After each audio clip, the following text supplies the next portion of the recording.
नया IBN 7 हौसला है। पानी का मंत्रालय है। पानी में तो गोते लगा के ही चीजें मिलती हैं, इसलिए हमें भी गोते लगा के चीजें निकालनी पड़ी और आपको भी गोता लगाना पड़ेगा, तभी पता लगेगा कि हमने क्या क्या किया है। पानी में तो पनडुब्बी से ही जाना पड़ता है, हवाई जहाज से उड़ान नहीं भरी जा सकती। इसलिए ये मंत्रालय में, जल मंत्रालय में जो मेरा भरोसा किया प्रधानमंत्री जी ने, उस भरोसे को कायम रखने के लिए पिछले 1 वर्ष में भले ही डॉक्टर अमरजीत सिंह मेरा नाम ले रहे थे, लेकिन हम ये सफलता प्राप्त नहीं कर सकते थे अगर मंत्रालय के सभी हमारे विंग और हमारे अधिकारी मेरा साथ नहीं देते। हमारे राज्य मंत्री महोदय ने, हमारे चीफ एडवाइजर साहब ने, हमारे मंत्रालय के सभी अधिकारियों ने रात दिन काम किया है। 11-11, 12-12 बजे रात तक बैठे रहे और काम करते रहे हैं। मेरी किसी भी बात से कभी नाराजगी व्यक्त नहीं की। कोई मिनिस्टर दावा नहीं कर सकता है कि मेरी सफलता अकेले मेरी है, जब तक कि मिनिस्ट्री उसके साथ हम कदम न हो। और इस मामले में मैं अपने मंत्रालय के सभी अधिकारियों की भूरी भूरी प्रशंसा करूंगी कि उन्होंने मेरे गुण दोषों की परवाह किए बगैर इस मंत्रालय को आगे बढ़ाने में जो सहयोग प्रदान किया है, उसमें से इस 1 वर्ष के कार्यकाल के साथ में बारे में मैं कह सकती हूं कि ये मेरे लिए बहुत आत्मसंतुष्टि और गौरव का साल रहा है। और इस मंत्रालय में पिछले 40-50 सालों से, जब से ये मंत्रालय बना होगा, तब से वो उपलब्धियां नहीं हो पाई जो पिछले 1 वर्ष की गाथा रही है। और मैं, चूंकि प्रेजेंटेशन में इतना सुंदर ढंग से डॉक्टर अमरजीत सिंह जी ने व्यक्त कर दिया है, लेकिन मैं एक-एक मिनट में रिपीट करती जाऊंगी। वाटर रिसोर्स में लगभग जुलाई अगस्त तक स्थिति थी कि हम सिर्फ 800 करोड़ खर्च कर पाए थे, क्योंकि कोड ऑफ कंडक्ट लगा था, आचार संहिता लगी थी। और वाटर रिसोर्स के अधिकतर प्रोजेक्ट राज्य सरकारों से प्रोसेस होके आते हैं, तो राज्य सरकारें पूरे लोकसभा चुनाव के दायरे में थी, तो प्रोसेस रुक गई सबकी सब। और परिणाम ये निकला कि जब जुलाई में मैंने असेसमेंट किया कि हम सिर्फ 800 करोड़ खर्च कर पाए हैं, तो मैं अपने अलॉटमेंट 13,000 करोड़ के सामने 800 करोड़ की जब मैंने गैप देखा, तो तुरंत हमने जल मंथन बुलाया, राज्यों के मंत्रियों, जल मंत्रियों, सचिवों को बुलाया और मैंने कहा तेजी से काम करने के रास्ते बताइए। और अकेले 3 महीने में हमने 4,000 करोड़ खर्च किए और हमने सैंक्शन भी लगभग इतने ही किए। बस स्थिति ऐसी बनी कि इस साल जो बजट कट लगा, उसके कारण मैंने फाइनेंस मिनिस्ट्री और नीति आयोग से आग्रह किया है कि आप हमारे 3 महीने का खर्च देखिए। पहले के लिए हम जिम्मेवार नहीं है, आचार संहिता, उसके चुनाव के परिणाम, फिर संवाद दोबारा स्थापित होना, इस सब का परिणाम है। और इसलिए मैंने कहीं पढ़ा कि हम 37% खर्च कर पाए हैं, वो गलत सूचना है। हमने 99% खर्च किया है और वो आंकड़े हमने प्रस्तुत भी कर दिए हैं। अब हमने पिछले जो 3-4 महीने में हमने जो खर्च करके दिखाए हैं इस साल के, मैंने अपने मंत्रालय के सभी अधिकारियों से आग्रह किया है कि इन 4 महीनों में पूरा बजट खर्च करके दिखा दो, ताकि आगे डिमांड करने का हमारा अधिकार हो जाए। और जो हमारा पुराना अलॉटमेंट है, वो नीति आयोग और फाइनेंस मिनिस्ट्री हमको वापस करने को विवश हो सके। इसी प्रकार से रिवर डेवलपमेंट पे हमने जो नए इनिशिएटिव लिए, इंटरलिंकिंग में 1980 से बात चल रही थी इंटरलिंकिंग की। 2 साल के लिए सुरेश प्रभु जी की अध्यक्षता में एक टास्क फोर्स बनी, उसने अपनी रिपोर्ट सबमिट कर दी और उसने 30 लिंक शॉर्ट लिस्टेड किए। उसके बाद यूपीए की सरकार सो गई उसके ऊपर चादर बिछा के, और जब हम आए तो मैंने निकाला धूल खा रही फाइल को। फिर पंचेश्वर शुरू हुआ, सबसे पहले केन बेतवा माननीय सुप्रीम कोर्ट के निर्देश से नेशनल प्रोजेक्ट डिक्लेयर हुआ, फिर दमन गंगा पिंजाल पार तापी नर्मदा, फिर इसके बाद पार्वती काली सिंध, फिर और भी अन्य प्रोजेक्ट्स में बातचीत शुरू हुई और हम बहुत आगे बढ़ गए। और जैसा कि पहला जो हमारा इंटरलिंकिंग का पहला प्रोजेक्ट इसी 1 वर्ष के अंदर शुरू हो जाएगा, केन बेतवा लिंक का। इसमें जो एक दुखद बात हुई है, क्योंकि ये सरकारी प्रेस कॉन्फ्रेंस है, लेकिन सरकार भी तो राजनीति से ही आती है। दुखद बात ये हुई है कि पार तापी नर्मदा और दमन गंगा पिंजाल पर जो राजनीति की है विपक्षी दलों ने महाराष्ट्र में, वो बहुत दुखद और शर्मनाक है। उन्होंने कहा है कि गुजरात के दबाव में महाराष्ट्र का पानी गुजरात जा रहा है। उनने इसको बताया ही नहीं कि दमन गंगा पिंजाल में हम गुजरात का पानी मुंबई के लिए ला रहे हैं, लगभग 50 साल के लिए ड्रिंकिंग वाटर ला रहे हैं।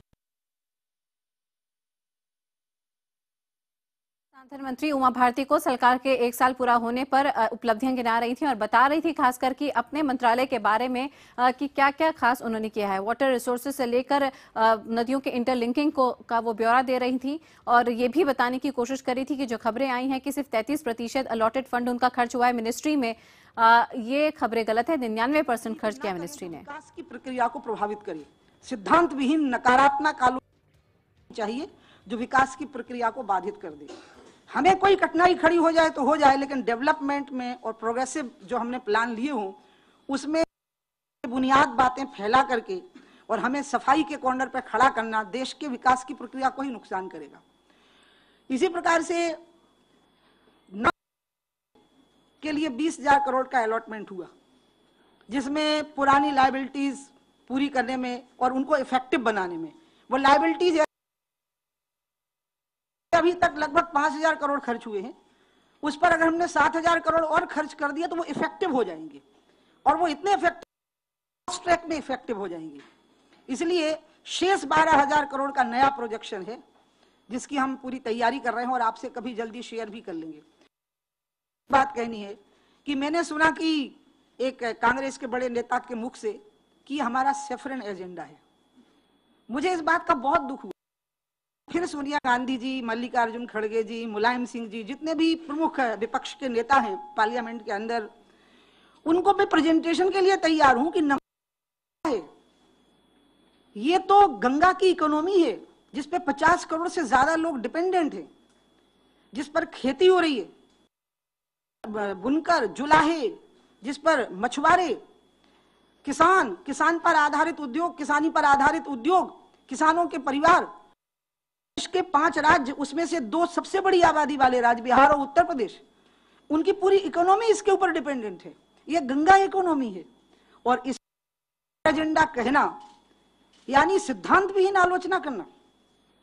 और इसलिए मुझे लग रहा है कि मैं इसका भी प्रेजेंटेशन के लिए तैयार हूं। मैं उनके घर पे ताकि माननीय श्रीमती गांधी और माननीय मल्लिकार्जुन खड़गे अपनी पार्टी के नेताओं को समझा सकें, एजुकेट कर सकें कि नमामि गंगे रोजगार का साधन है। गंगा पर आस्था का प्रभावी पक्ष इसलिए प्रभावी लगता है क्योंकि लोग गंगा में स्नान करने जाते हैं, लेकिन गंगा की जो इकोनॉमी किया जा सकता है, जो अनादिकाल से अनंत काल तक लोगों को रोटी और रोजगार दे रही है।